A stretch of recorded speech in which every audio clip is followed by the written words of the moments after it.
Bien-aimés dans le Seigneur, nous vous saluons encore ce soir dans le nom merveilleux de notre Seigneur Jésus-Christ. Nous sommes encore là pour continuer avec notre enseignement, qui est cet enseignement de base où nous parlons du salut.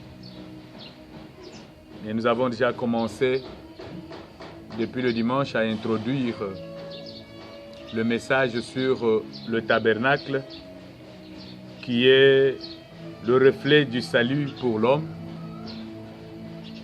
Nous avons parlé du tabernacle comme l'amour de Dieu manifesté à l'homme. Nous avons introduit le tabernacle. Alors, ce soir, nous allons présenter le tabernacle ou le plan du tabernacle selon le modèle que le Seigneur avait donné à Moïse. Parce que le Seigneur a dit à Moïse au mont de Sinaï, « Construis-moi un tabernacle selon le modèle que je vais te donner, afin que je vienne habiter au milieu de mon peuple de manière continuelle. » Et le Seigneur a donné le plan. Et ce plan-là, s'il n'est pas respecté, c'est-à-dire ce que le Seigneur avait dit à Moïse, n'est pas respecté, le Seigneur ne sera pas dans ce tabernacle pour demeurer continuellement avec ses enfants. C'est comme ça que nous allons donner le plan selon le modèle du Seigneur. Et lorsque nous parlons du tabernacle, sachez que nous parlons de notre vie. Et que notre vie doit être conforme à ce plan que le Seigneur a donné à Moïse pour que le Seigneur habite en nous de manière continuelle et qu'il demeure en nous pour diriger notre vie. Nous prions. Seigneur Jésus-Christ, nous te disons merci parce que tu nous accordes encore ce moment pour parler en ton honneur. Agrée ce moment. Donne-nous une sagesse qui vient de toi. Parle-nous, édifie-nous, afin que nous puissions parler avec précision le message que tu nous as donné ce soir. Nous voulons que ta présence demeure au milieu de nous, du début à la fin. Au nom de Jésus-Christ, nous avons ainsi prié. Amen.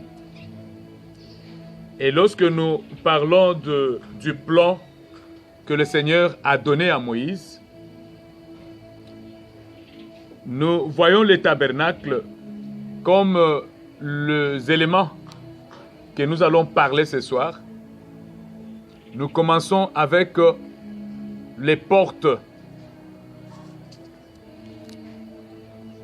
Il y a les portes.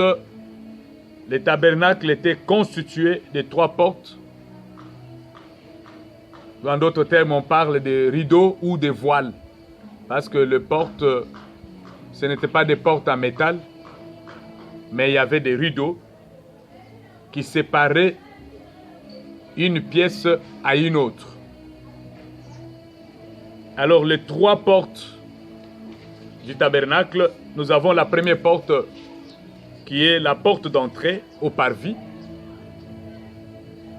C'est sur cette porte que nous allons parler aujourd'hui pour comprendre ce que cela signifiait et que ça signifie dans notre vie. La deuxième porte ou le deuxième voile, c'était la porte d'entrée au lieu saint. Et la troisième qui est la porte d'entrée au lieu très saint ou le Saint des Saints. Ces 3 portes ou ces 3 voiles ou rideaux dessinent un chemin qui conduit jusqu'au lieu très saint où se trouve l'arche de l'alliance de l'Éternel qui caractérise Jésus-Christ. Donc lorsque vous regardez dans la construction du tabernacle, vous allez voir que la porte d'entrée au parvis et la porte d'entrée dans le lieu saint et la porte d'entrée dans le lieu très saint, là où il y avait l'arche de l'alliance de l'Éternel, et toutes ces portes-là dessinaient un chemin droit. C'est lorsque vous quittez la porte d'entrée au parvis, vous arrivez à la porte d'entrée. Vous n'allez pas faire un détour. C'était un chemin droit qui nous amène jusqu'au lieu très saint dans la présence de notre Seigneur. Ce sont là les 3 portes qui constituaient le tabernacle. Et la porte du parvis, la porte d'entrée dans le parvis était unique. Il n'y avait pas de porte. Un seul endroit où tout le monde doit entrer. Lorsque tu arrives là, tu peux faire un contour de tabernacle. Tu ne trouveras pas une autre porte d'entrée. Il y avait seulement une seule porte. Tu ne peux pas entrer par une autre porte parce qu'il n'y en avait pas. Il y avait seulement une seule porte d'entrée. Alors si tu n'es pas entré par cette porte-là, c'est-à-dire tu n'entres pas dans le tabernacle. Vous pouvez venir, même vous êtes à combien? Une seule porte d'entrée dans le tabernacle. Et lorsque vous accédez par cette porte, c'est alors que vous entrez dans le parvis. En dehors de cette porte, il n'y en a plus une autre. Qu'est-ce que cela veut dire? Et pourquoi le Seigneur, pourquoi Dieu avait demandé à Moïse de construire le tabernacle, mais avec une seule porte? Pas beaucoup de portes. Parce que les gens peuvent venir nombreux, ils peuvent aussi aller par une autre porte pour entrer. Mais le Seigneur avait insisté que le tabernacle doit avoir seulement une seule porte d'entrée. Cela veut dire, c'est comme le Seigneur a dit dans Jean chapitre 14, le verset 6. Les explications de cette porte-là. Pourquoi l'unique porte? Pourquoi une seule porte? Pourquoi Jean 14, le verset 6 nous dit ceci. La vérité est la vie. Et il dit, nul ne vient au Père que par moi. C'est lui seul, lui-même Jésus-Christ qui dit, je suis la porte, je suis le chemin, je suis moi-même le chemin. C'est pourquoi je vous ai dit que toutes les entrées du tabernacle, entrées de parvis, entrées de lieux saints et de lieux très saints, formaient un chemin, un seul chemin, et le chemin droit, qui nous amenait du parvis jusqu'au lieu très saint. Alors Jésus-Christ vient, il dit, je suis le chemin. Nul ne peut aller au Père, nul ne peut arriver au lieu très saint, là où il y a la présence du Père, sans passer par moi. Alors Jésus est la porte d'entrée pour arriver au Père. Il n'y a pas une autre porte. Il n'y a pas 2 portes. Une seule porte qui peut nous amener vers le Père. C'est Jésus-Christ de Nazareth. Il dit, je suis le chemin. Nul ne peut aller au Père sans passer par moi. Le chemin qui amène à la vie. Le chemin qui amène au Père. Le chemin qui amène à la délivrance. Le chemin qui amène à la bénédiction. Je suis le chemin. Ne cherchez pas ailleurs. N'entrez pas par une autre porte, parce qu'il n'y en a pas. Que personne ne vous montre une autre porte. L'unique porte, c'est Jésus-Christ. Et cette première porte, je parle maintenant de la porte du parvis, la première porte. Cette première porte était différente de 2 portes. par même la dimension. Parce que la porte ici, le Seigneur a dit à Moïse de construire le tabernacle, mais la porte d'entrée au parvis doit avoir 10 mètres de largeur. La largeur de cette porte, 10 mètres. Aujourd'hui, même si nous construisons des maisons, on n'a pas de portes dans nos maisons de 10 mètres de largeur. Les constructeurs, ils construisent toujours les portes, au moins la grande porte qui mène vers le salon, celle-là peut avoir 2 mètres ou 1,5 mètre.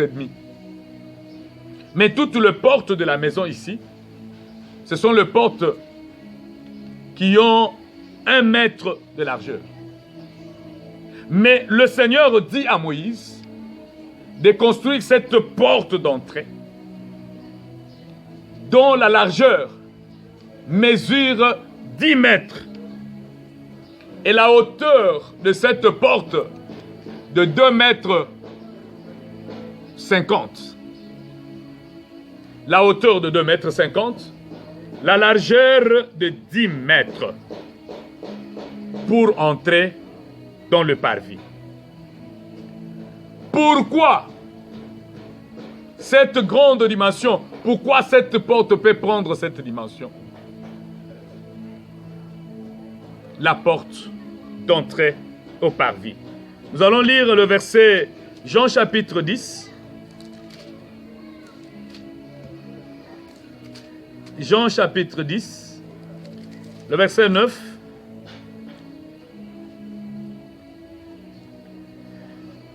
Jésus-Christ se présente devant ses disciples et dit, « Je suis la porte. Si quelqu'un entre par moi, il sera sauvé.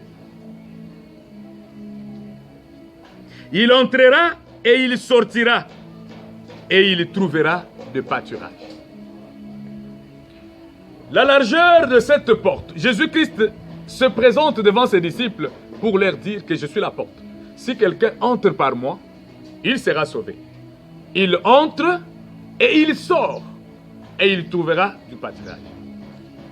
La grandeur de cette porte, la largeur de 10 mètres, nous montre le main étendu de notre Seigneur pour le péché.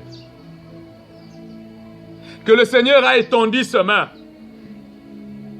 pour tout le péché qui veulent venir à lui pour avoir le salut.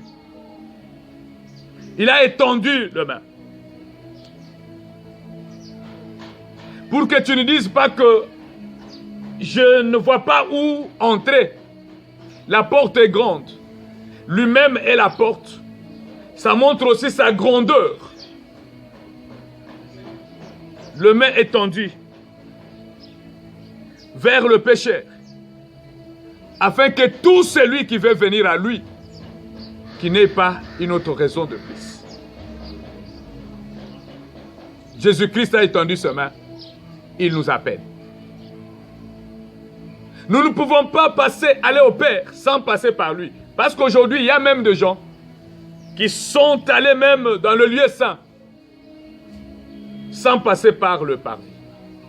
Sans passer par cette porte ici. Or, lorsque vous arrivez déjà dans le lieu saint, vous commencez à manger le pain des propositions. Vous allez à la table d'or, à la table de parfum, sans passer par la porte d'entrée au parvis. Or, dans le parvis, il y a 2 choses que tu dois faire. Mais si tu n'es pas encore passé par le parvis, tu n'as pas eu la vraie repentance. Tu ne t'es pas regardé dans le miroir. Parce que là, il y a le cuve de rein où chacun de nous doit se regarder. Là, il y a l'autel des holocaustes pour te préparer afin d'entrer dans le lieu saint. Tu ne peux pas passer dans le lieu saint, entrer dans la deuxième porte sans passer par cette première porte, qui est Jésus-Christ, qui a étendu sa main. La porte est large de 10 mètres. Il a étendu ses mains. Il appelle le péché. Il a besoin de nous afin que nous puissions nous repentir, afin que nous puissions l'accepter, Seigneur et Sauveur. Il a le salut dans ses mains. Il a étendu les mains en train de chercher tous ceux qui ne l'ont pas encore accepté, Seigneur et Sauveur, de s'approcher. C'est ça la grandeur de cette porte. Acte chapitre 4, le verset 12. Verset 12, la Bible dit, il n'y a de salut en aucun autre nom.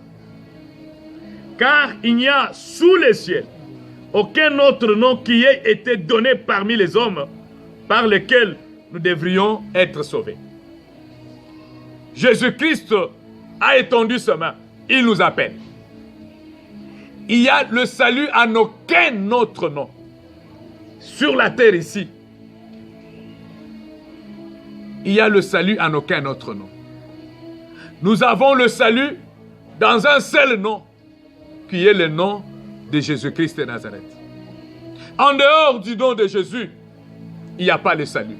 C'est pourquoi Jésus-Christ est la porte d'entrée au parvis. La porte qui doit nous amener vers le Père.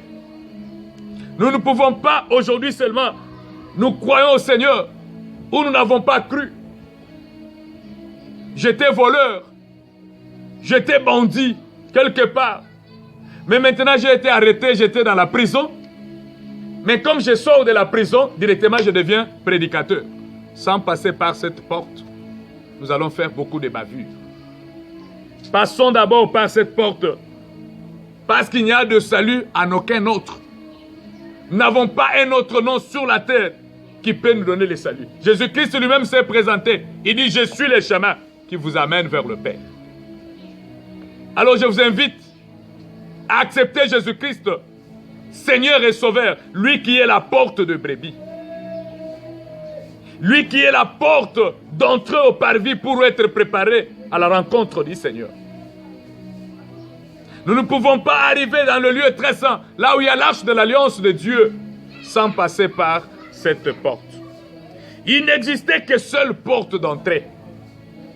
Pourquoi? J'ai posé la question, pourquoi une seule porte d'entrée? La grande porte ici de largeur de 10 mètres portait également l'amour de Christ offert à tous. Bolingo na Nzambe, bolingo na Nkolo, oya pesa a moto nyonso. Parce que pour voir le Père, Christ s'est donné lui-même. Dans son amour, il a donné sa vie. Dans son amour, il s'est donné pour que tout celui qui croirait en lui puisse avoir le salut, puisse avoir la vie. Il ne t'a pas encore demandé l'argent pour mourir à ta place. Il ne t'a pas demandé quelque chose pour mourir à ta place. Mais il s'est donné lui-même. Il a donné sa vie pour que toi et moi aujourd'hui, nous puissions la récupérer. Et comment récupérer cette vie si nous ne croyons pas au Seigneur Jésus, notre Seigneur et Sauveur, qui est cette porte, la première porte d'entrée. Je dis bien que la grandeur de cette porte montrait premièrement le main étendu de Christ pour le pécheur qui doivent venir à lui. Le main étendu. Et ces mains étendues, vous allez voir la croix de Jésus-Christ. Comment il avait étendu ses mains. La manière dont on avait cloué Jésus-Christ à la croix. Ses bras étaient ouverts. Ses mains étaient ouvertes. Et cette position-là, il avait ouvert ses mains pour recevoir tous ceux qui vont venir à lui. Aujourd'hui, si tu te décides de venir au Seigneur, il ne va pas te chasser. Il va te recevoir. Il est la porte d'entrée. Il est la porte d'entrée. Toute vie que tu as besoin, il est la porte d'entrée. Tous les succès que tu as besoin sur la terre, Jésus-Christ est la porte d'entrée. C'est pourquoi il a étendu la main. Et deuxièmement, je dis que cette grandeur de la porte, la largeur de 10 mètres et la hauteur de 2 mètres 50, portait aussi l'amour de Christ offert à tous. Bolingo na ye oya pesi biso. La Bible dit, il a aimé, Dieu a tant aimé le monde, il a donné son Fils unique, afin que quiconque croit ne périsse point, mais qu'il ait la vie. Mais dans 1 Jean, la Bible nous dit ceci, que Jésus-Christ s'est donné lui-même. Il n'y avait personne qui avait la force de lui ôter la vie, mais il s'est donné lui-même. Il s'est donné lui-même. Parce que les gens qui étaient venus pour lui ôter la vie, lorsqu'ils se sont approchés de lui, ils ont posé la question de savoir si c'était lui. Ils sont tous tombés. Cela veut nous dire que tous ces gens-là qu'il avait arrêtés, ils n'avaient aucune force pour l'arrêter. Mais Jésus-Christ s'est donné lui-même dans le plan déjà fait pour le salut de l'humanité. Il s'est donné lui-même pour que moi et toi, aujourd'hui, nous puissions avoir la vie. 2 choses que je t'ai données aujourd'hui, l'amour de Dieu et le bras étendu de notre Seigneur pour nous recevoir. Si tu l'acceptes aujourd'hui et que tu crois aujourd'hui, tu entres par cette porte et il va te préparer à la rencontre de notre Dieu dans le lieu très saint. Tu ne peux pas prier si tu ne l'as pas encore accepté. Tu ne peux pas manger le pain de proposition si tu ne l'as pas encore accepté. Commençons par l'accepter et entrer par cette porte. Les autres choses, lui les fera avec nous. Que le Seigneur bénisse sa parole.